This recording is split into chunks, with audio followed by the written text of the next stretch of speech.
Assalamualaikum warahmatullahi wabarakatuh. Alhamdulillahirabbil alamin wassalatu wassalamu ala asyrafil mursalin nabiyyina wa habibina Muhammadin wa ala alihi wa ashabihi ajma'in. Asyhadu an la ilaha illallah wahdahu la syarika lah al-malikul haqqul mubin wa asyhadu anna Muhammadan abduhu wa rasuluhu an-nabiyul amin.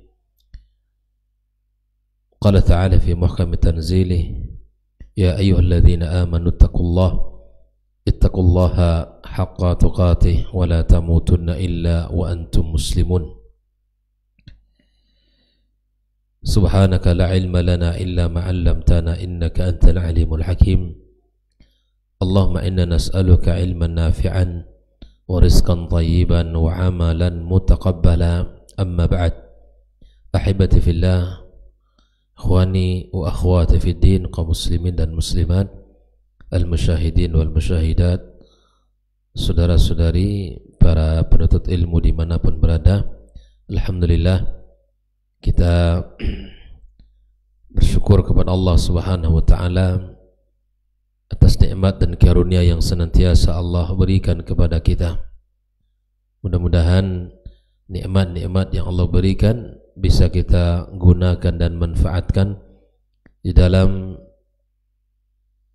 menambah bekal kebaikan menujunya, serta nikmat-nikmat ini bisa kita gunakan dalam ketaatan-ketaatan yang dicintai olehnya. Terkhusus pada pagi ini kita belajar tafaqquh fid din, memahami agama, berbekal bagaimana supaya kita tidak terjebak kepada kesalahan perbuatan yang kemudian hal itu yang akan menghinakan kita di sisi Allah Subhanahu wa ta'ala. Salawat serta salam semoga senantiasa kita sampaikan pula untuk junjungan kita Muhammad sallallahu alaihi wasallam, Nabi yang mulia, panutan kita bersama dalam segala urusan, baik itu dalam ketaatan, ibadah, muamalah, bahkan pada akhlak dan adab. Dialah qudwah dan tauladan kita bersama. Semoga Allah Subhanahu wa ta'ala memberikan kepada kita kemudahan, taufik untuk bisa mencontoh dan mengikutinya. Karena betapa banyak orang yang mencintainya, mengaku mencintainya, tapi tidak mengenal dengan sunnah-sunnahnya dan tidak mengamalkan sedikit pun dari apa yang diperintahkan olehnya. Semoga Allah Subhanahu wa ta'ala melindungi kita dan menjaga kita dan anak keturunan kita dari hal-hal yang menjauhkan kita dari sunnah Nabi sallallahu alaihi wasallam. Ahibati fillah, pagi ini kita masih melanjutkan kitab kaidah tauhid, ya, masuk pada masih dalam pembahasan kaidah tauhid al-uluhiyah. Pagi ini kaidah yang ke-48. Berkata Syekh Khalid As-Suaidan, "Ma kana kufran bidzati fala yushtaratu fihi al-istihlal. وما ليس بكفر بالذات فيشترط فيه الاستحلال." Ini masih ada kaitan dengan kaidah sebelumnya tentang bahwa keyakinan yang dibangun oleh Ahlus Sunnah wal Jamaah dengan keyakinan yang dibangun oleh orang-orang Mu'tazilah atau Murji'ah itu sangat berbeda, sehingga lahirlah kaidah ini, maka kana kufran bidzati fala yushtaratu fihi al-istihlal wa ma laysa bi kufrin bidzat fa yushtaratu fihi al-istihlal. Apa yang merupakan kekufuran secara zat atau perbuatan keyakinan, ya, yang itu merupakan kufur secara zat, maka tidak perlu kita meminta apakah itu dihalalkan atau bukan. Tidak perlu keterangan istihlal. Bila mana perbuatan tersebut bukan kufur secara zat, maka disyaratkan untuk mengetahui apakah dia menghalalkan atau bukan. Suatu perbuatan yang dilakukan oleh seseorang, bila mana perbuatan itu kufur secara zat, maka tidak perlu kita meminta keterangan apakah engkau lakukan itu dengan meyakini itu boleh atau halal atau bukan. Tidak perlu. Kita akan buat contohnya nanti. Tapi bila mana perbuatan tersebut, dosa itu tidak kufur secara zat, artinya pelaku perbuatan itu tidak kufur secara zat, secara otomatis dia kufur, maka kita harus tanyakan kepada dia apakah itu kau lakukan dengan keyakinan itu halal atau bukan. Nah, disinilah nanti yang menjadi perbedaan antara akidah Ahlus Sunnah wal Jamaah. Pelaku dosa besar bagi Ahlus Sunnah wal Jamaah di dunia ini disebut fasik atau naqisul iman, dan di akhirat tahta masyiatillah. Itu akidah Ahlus Sunnah wal Jamaah. Seperti apa misalnya? Seperti orang mencuri, seperti minum khamar, mengambil hak orang lain, atau berzina dan sebagainya, berjudi. Itu dosa besar. Tetapi bagi kita Ahlus Sunnah wal Jamaah, bila dilakukan oleh seseorang, maka dipandang dia fasik. Di dunia ini fasik atau naqisul iman, dan di akhirat tahta masyiatillah. Maksudnya bisa Allah, itu atas kehendak Allah. Bisa jadi Allah ampunkan dosanya lalu dia masuk ke dalam surga, atau Allah siksa dulu sesuai dengan kadar dosanya, itu kehendak Allah. Dari sinilah kita tidak boleh mengatakan pelaku dosa besar yang tidak sampai ke level syirik itu kita katakan tahta masyiallah, tidak kita katakan dia adalah ahli neraka. Itu bukan tugas kita. Nah, di sisi yang lain itu orang-orang seperti Mu'tazilah, yang mana mereka meyakini pelaku dosa besar seperti tadi mencuri, berjudi, minum khamar dan sebagainya, mereka beranggapan pelaku itu pelakunya di dunia ini kafir dan di akhirat pasti neraka. Itu bagi orang-orang Mu'tazilah. Nah, di sisi yang ekstrim kiri, kalau tadi ekstrim kanan atau ekstrim kiri, ekstrim kanan itu orang-orang Mu'tazilah, pelakunya langsung kafir, di akhirat neraka. Orang-orang Murji'ah mereka kebalikannya, bahwa maksiat apapun yang dilakukan maka itu tidak akan memberikan mudarat terhadap imannya. Di dunia ini orang-orang seperti Mu'tazilah tadi mengatakan, orang-orang Mu'tazilah menganggapan di dunia ini orang Mu'tazilah mengatakan manzilatun bainal manzilataini. Orang-orang Mu'tazilah di dunia ini mereka beranggapan di dunia ini orang pelaku dosa besar itu manzilatun bainal manzilataini, antara dua sisi, tidak beriman, tidak kufur. Yang saya maksud tadi adalah orang-orang Khawarij. Orang Khawarij langsung pelaku dosa besar di dunia ini adalah kafir, di akhirat dalam neraka. Ini ekstrim. Mu'tazilah berbeda hukum mereka di dunia ini. Kalau orang Mu'tazilah beranggap pelaku dosa besar antara tidak kafir dan tidak kufur, disebut manzilatun bainal manzilataini. Di akhirat mereka sama seperti orang Khawarij. Nah, adapun orang Murji'ah mengatakan bahwa pelaku dosa besar apapun dosa tidak akan mempengaruhi iman, karena iman itu cukup lisan dan keyakinan, tidak ada di dalam amal. Nah, dua ekstrim ini, orang-orang Khawarij dan Mu'tazilah, mereka ini bersandar kepada ayat-ayat ancaman, sedangkan Murji'ah bersandar kepada ayat-ayat janji, ayat-ayat rahmat.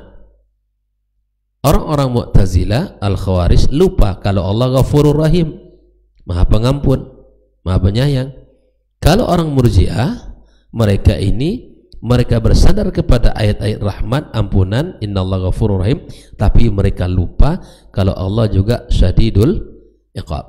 Bisa dipahami ya? Jadi kalau pelaku dosa besar itu, Ahlus Sunnah mengatakan dia di dunia ini naqisul iman dan al-fasik. Oke, di akhirat apa? Tahta masyiatillah, di akhirat. Kalau ada misalnya Pak Ade nanya, Pak Ade gimana hukumnya nih orang yang mencuri kemudian dia mati, atau dia berjudi, mabuk, meninggal. Nah, kita sebut dia ini adalah fasik. Kenapa? Karena meninggal dalam melakukan perbuatan itu. Terus di akhirat bagaimana hukum seperti orang seperti ini? Kita katakan itu tergantung Allah. Bila Allah ingin azab dengan dosanya, Allah azab. Bila Allah ampunkan dengan kebaikan yang ada samanya, Allah ampunkan. Itu tidak ada bagian kita menentukannya. Nah, inilah wasat, di pertengahan. Adapun ekstrim kanan tadi, Khawarij, pelaku dosa besar langsung di dunia ini hukumnya kafir, di akhirat neraka. Kenapa mereka berbuat seperti itu, berpikir seperti itu? Karena bersandar kepada ayat-ayat azab, ayat-ayat siksaan. Ya, mereka lupa Allah juga Ghafur Ar-Rahim. Murji'ah dari sisi kirinya itu mereka tidak pengaruh sedikit pun dosa terhadap imannya. Nah, tidak ada masalah itu, kata dia, karena iman itu lisan dan keyakinan dalam hati saja, amal tidak ngaruh. Taib, mereka melakukan ini kenapa tadi? Bersandar pada ayat-ayat Pak Deh, ayat apa tadi? Ayat-ayat rahmat, janji. Tapi mereka lupa Allah juga memiliki siksaan yang pedih. Ketika bersandar kepada salah satu dalil, baik ayat azab atau ayat rahmat, maka menyimpang. Ahlus Sunnah dia berpegang kepada ayat-ayat azab dan juga berpegang kepada ayat-ayat rahmah, sehingga mengatakan pelaku dosa besar itu di dunia ini dia adalah fasik atau naqisul iman, di akhirat tahta masyiatillah. Nah, kaidah kita hari ini disinilah nanti yang akan membedakannya. Perbuatan yang mana kufur secara zat, maka tidak perlu kita minta, ya, misalnya kita minta apakah kau melakukan itu halal atau bukan, nggak perlu. Seperti misalnya dalam perbuatan mencaci Allah, ya, atau mencaci Rasulullah, istihza'u billah, atau istihza' bi Rasulillah sallallahu alaihi wasallam, atau istihza' bi ayatillah. Ini kufur secara zat. Tak perlu kita tanyakan lagi, kamu melakukan itu, ya, melakukan itu, kamu menganggap halal atau bukan. Nah, disinilah Ahlus Sunnah mengatakan tidak perlu, la yushtarat fihi istihlal, la yushtarat fihi al-istihlal, meskipun pelakunya tidak meyakini bahwa itu adalah halal, ya, dan itu tidak perlu kita tanyakan, tidak perlu kita tanyakan. Adapun, nah ini perbuatan seperti tadi, ya, minum khamar, kemudian mencuri, di sini disebutkan dan lain sebagainya, itu, ya, man zana lam yukaffar illa idza kana mustahilan li zina. Kenapa? Karena perbuatan itu tidak kufur secara zat, tidak kufur secara zat. Maka bila mana dia berjudi atau berbuat riba atau misalnya minum khamar, atau dia berzina, nah perlu kita tanyakan, kenapa kamu berzina? Apakah engkau anggap itu halal? Saya menganggap itu adalah halal. Baru diberikan hukuman. Paham ya Pak De? Bila mana perbuatan itu kufur secara zat, tidak perlu kita menanyakan, mensyaratkan apakah halal atau bukan. Tapi bila mana kekufuran tersebut adalah kufur secara zat, sekali lagi saya ulangi, maka wajib jika kufur secara zat tidak perlu disyaratkan halal atau tidak yang kita tanyakan. Tapi bila mana perbuatan itu tidak kufur secara zat, maka mesti kita tanyakan apakah halal atau bukan. Kamu melakukan itu dengan keyakinan seperti apa, halal atau bukan. Dari situlah nanti baru kita bisa memberikan hukuman apa yang telah ia lakukan. Nah, misalnya sujud kepada selain Allah, itu sudah jelas tidak boleh. Kepada berhala, ya, minta tolong kepada selain Allah, ya, beristighasa kepada selainnya, ini tidak perlu kita tanyakan apakah engkau melakukan itu, ya, halal, menganggap halal atau bukan. Nah, bagi orang-orang Murji'ah, ya, bagi orang-orang Murji'ah itu tadi, orang Murji'ah menganggap itu tidak masalah, tidak masalah karena amal, karena iman itu tidak ada masuk kepada bagian amalia. Hanya iman itu keyakinan, ucapan lisan. Itu orang Murji'ah. Sehingga mereka sangat-sangat longgar di dalam berbuat dosa. Mereka tidak takut. Karena kalau berbuat dosa sudah Allah Ghafurur Rahim. Allah Maha Pengampun. Dia lupa kalau dilakukan itu, apalagi dengan sengaja, Allah Syadidul Iqab. Nah, disinilah ikhwafillah kita harus seimbang antara dua dalil, antara ayat-ayat azab dan ayat-ayat rahmat, ya, antara Allah yang Maha Pengampun dan Allah yang Maha, ya, sakit siksaannya. Ini juga harus seimbang memahami dalil-dalil ini sehingga kita tidak terjebak kepada salah satu ekstrem kanan atau ekstrem kiri yang kedua-duanya adalah kesalahan. Nah, kita bila mana ada kesalahan, sudah kita bertaubat, minta ampun. Kita ingat dosa kita dan kita ingat pula Allah berpesan, la taqnatu min rahmatillah. Jangan kalian berputus asa dari rahmat Allah. Bangkit kita, semangat kita, bertaubat kita, menyesali perbuatan kita, lalu kita berazam untuk tidak kembali. Itu yang harus kita lakukan. Bila mana dalam perjalanan waktu, ya, salah lagi, dosa lagi, bertobat lagi. Dan itu yang seharusnya dilakukan oleh seseorang.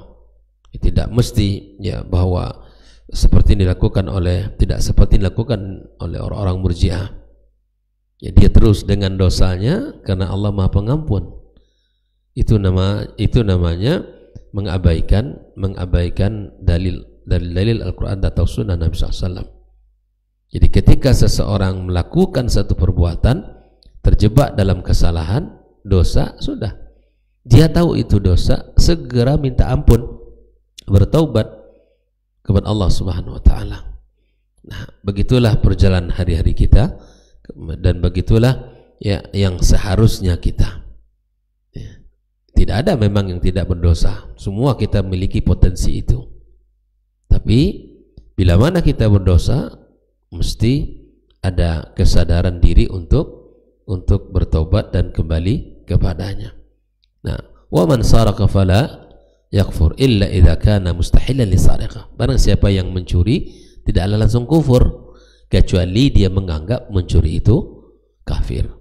Ini namanya kufur tidak secara zat, maka mesti dimintai ke syarat apakah dia menghalalkan atau bukan. Ya, wa hadza madhhab wasat wadih baina hadainil madhhabaini dhalain. Ini adalah mazhab yang berada di tengah antara dua mazhab yang sesat tadi, Khawarij, Mu'tazilah, atau orang-orang Murji'ah. Khawarij inilah ya bid'ah pertama dalam Islam, karena dia mengeluarkan Ali bin Abi Thalib, peristiwa yang sangat besar terjadi di masa itu. Ya, peristiwa yang sangat besar terjadi di masa itu. Orang Khawarij keras dan tidak tepat pada sasaran dalil yang mereka pahami, dan akhirnya mereka ini adalah menjadi cikal bakal orang-orang ya keras, aliran keras. Itulah cikal bakalnya orang-orang yang pemahaman keras itu Khawarij, tidak berpijak kepada kesempurnaan dalil dan keutuhan dalil, tapi mereka berpijak pada sebagian dalil, mengabaikan sebagian lainnya. Inilah metode mereka dalam beristilah dan beragama ini. Tapi kita sekali lagi meyakini Ahlus Sunnah ini al-wasatiyah, terada di pertengahan, seperti yang dijelaskan oleh banyak para ulama kita.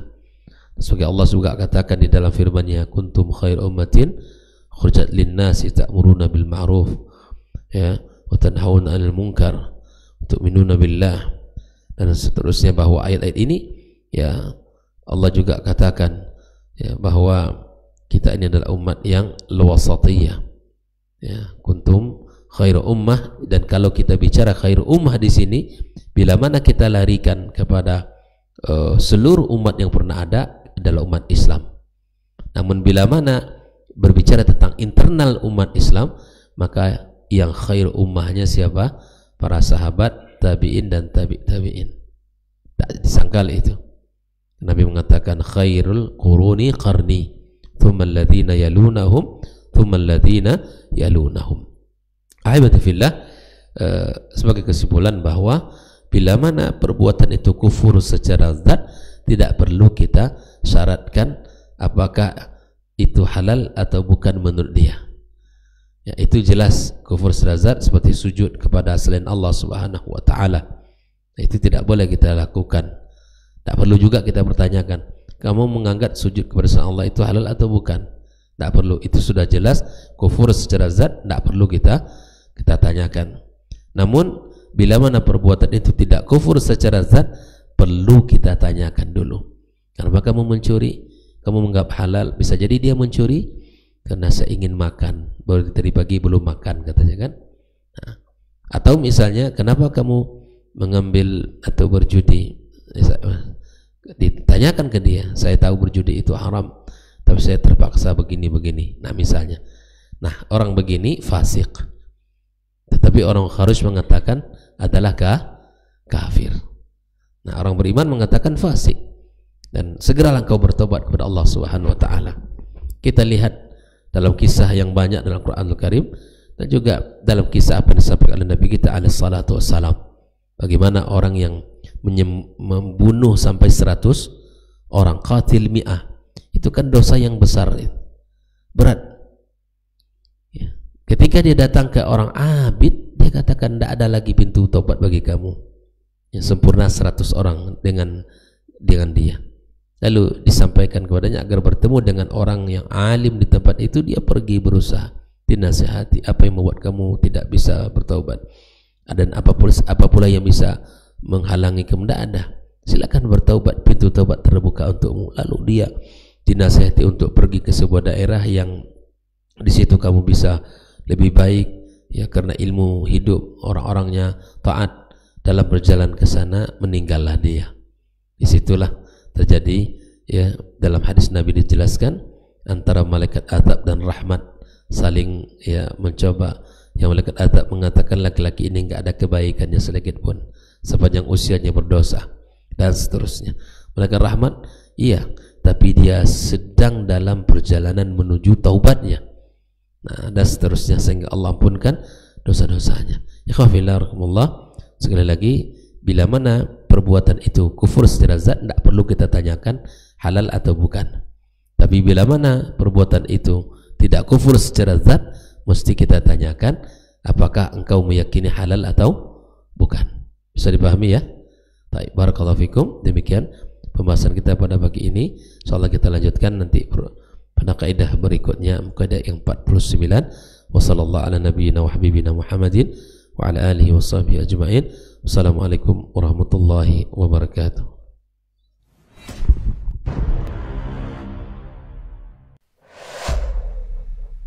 Dunia dan seisinya ini bagi Allah tak sama nilainya dengan sebelah sayap lalat.